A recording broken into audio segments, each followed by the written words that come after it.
حضرت قطب ربانی رحمۃ اللہ علیہ نے ارشاد فرمایا، اپنے خالق سے کامل ربط و عشق کے لیے تو مخلوقات سے قطع تعلق اختیار کر اور اپنے معبود حقیقی کو اپنی حاجات و ضروریات کا مرجع قرار دے۔ تیرے لیے تیرے پروردگار کا ارادہ اور اطاعت ہی باقی رہ جائے اور اس کے علاوہ دیگر اسباب شرک سے اجتناب کرے۔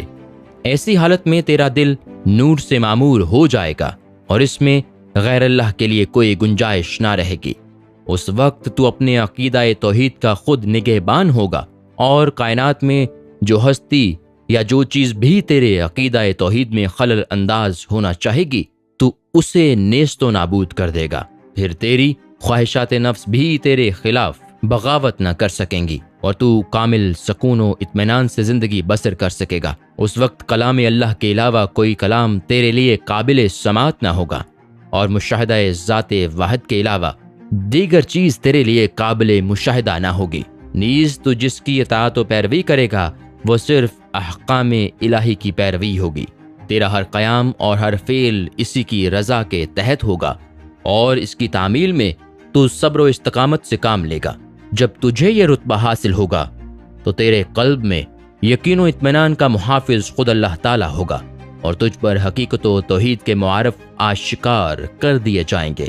پھر تیرے ایمان اور عقائد کو شیاطین یا نفس امارہ کے وساوس وادہام ہرگز متاثر نہ کر سکیں گے، اور اگر تیرا پروردگار یہ چاہے کہ خلق خدا تیرے علمی، باطنی اور روحانی فیوز و برکات سے مطمئن ہونے کے لیے تیرے پاس جمع ہو اور تیری تعظیم و تکریم کرے تو ان میں تیری مقبولیت اور اثر و رسوخ کے باوجود اللہ تعالیٰ تجھے فخر و تکبر کے رذائل سے بالکل محفوظ رکھے گا، اور ایسے حالات میں تیرے پاس ایسی حسین بیوی کا آنا من جانب اللہ مقصود ہو چکا ہے جو اپنے تمام بار معیشت کو خود اٹھائے اور اپنی ضروریات کی خود کفیل ہو۔ تجھے اس سے، اس کے اقربا سے کسی قسم کا ضرر نہیں پہنچے گا۔ یہ زوجہ تیرے موافق طبع اور مطیع و فرما بردار ہوگی۔ وہ تائید ایزدی سے تیرے حق میں مکر و فریب، بغض و کینہ، غیظ و غضب، خیانت و اہانت سے بالکل پاک و صاف ہوگی۔ وہ اور اس کے رشتہ دار تیرے فرما بردار ہوں گے، اور اگر اس زوجہ سے کوئی فرزند پیدا ہوا تو وہ نیک، راست باز، اطاعت شعار اور تیری آنکھوں کی ٹھنڈک پہنچانے والا ہوگا، کیونکہ زوجہ اور اولاد کا نیک و متقی ہونا اللہ تعالیٰ کی بہت بڑی نعمت ہے۔ اللہ تعالیٰ نے حضرت زکریا علیہ السلام کے متعلق فرمایا، ہم نے زکریا کی بیوی کو اس کے لیے نیک بنایا، اور کلام اللہ میں صالحین کی دعا یوں فرمائی، اے اللہ ہماری بیویوں اور اولادوں کو ہماری آنکھوں کی ٹھنڈک بنا اور ہمیں متقیوں کا پیشوا بنا دے۔ اور حضرت زکریا علیہ السلام کی دعا یوں ہے، اے پروردگار میرے اس فرزند کو اپنا محبوب و پسندیدہ بنا۔ بس ان آیات کی دعائیں تیرے لیے مقبول و مستجاب ہو جائیں گی، کیونکہ ان دعاؤں کی برکت و افادیت ان کے اہل تک پہنچ کر رہتی ہے، اور اس نعمت میں نیک بیوی اور متقی اولاد کے مستحق حضرت انبیاء کے بعد وہی لوگ ہیں جو علم الہی میں اس رتبہ کے اہل ہیں۔ علاوہ ازیں جو چیزیں اس دنیا سے تیرے لیے مقدر و معین کر دی گئی ہیں وہ تجھے ضرور مل کر رہیں گی۔ ان کے لیے تیری تشویش و پریشانی بے-معنی ہے، ان کا حصول مشیت الہی کے تحت ہے۔ اس حال میں تو حکم الہی کی بجاوری کرنے والا ہے، اور اس طریق سے حصول نعمت پر بھی تجھے ثواب عظیم حاصل ہوگا۔ نیز جو نعمتیں تجھے اللہ تعالیٰ عطا فرمائے گا اسی کے حکم سے ان میں غریبوں، محتاجوں اور دیگر مستحق لوگوں کا جو حصہ ہے اسے خرچ کرنے کا تجھے حکم دیا جائے گا، اور فی سبیل اللہ یہ خرچ کرنا بھی تیرے لیے اضافہ نعمت کا باعث ہوگا۔ پھر تو اپنے معاملات ظاہر و باطن میں بالکل صاف و پاک اور روشن ہوگا۔ بس ان تمام نعمتوں کے حصول کے لیے صبر و رضا اور عجز و انکساری کو اپنا شعار بنا، اللہ کے اوامر کی پیروی کر اور اس کی نواہی سے مجتنب رہ۔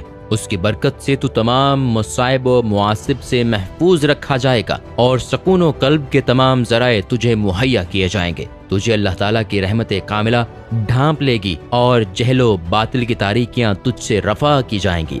اسرار الہی تجھ پر منکشف ہوں گے اور تیرا سینہ علم لدونی سے معمور و پر نور کیا جائے گا۔ تجھ سے غائبانہ تکلم کیا جائے گا اور زبان الہام تجھ سے گفتگو کرے گی۔ پھر تجھے تمام امور حق میں دلیر و بے باک بنایا جائے گا، اور ان الفاظ میں تجھے مخاطب فرمایا جائے گا، آج کے دن تو ہمارے دربار میں خاص قدر و منزلت دیا گیا ہے اور ہماری خاص ظاہر و باطنی نعمتوں کا امانت دار ہے۔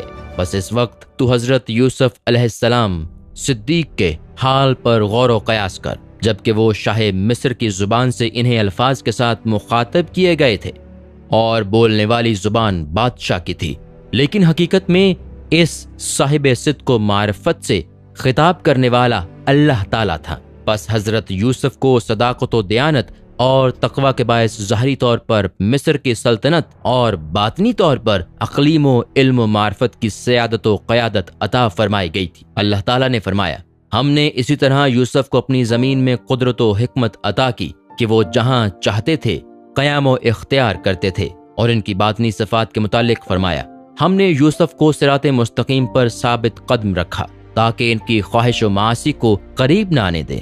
بے شک یوسف ہمارے مخلص بندوں میں سے تھے۔ پس اے صاحب صدق و ایمان بندے، جب تجھ سے اس انداز میں خطاب کیا جائے تو تجھے علم اعظم یعنی علم توحید اور علم ذات و صفات عطا کیا جائے گا، اور اس نعمت عظمیٰ پر ملائکہ اور انسان سب تجھے مبارکباد دیں گے، اور پھر تجھے اذن الہی سے کئی امور کو عدم سے وجود میں لانے کی توفیق اور صلاحیت بخشی جائے گی۔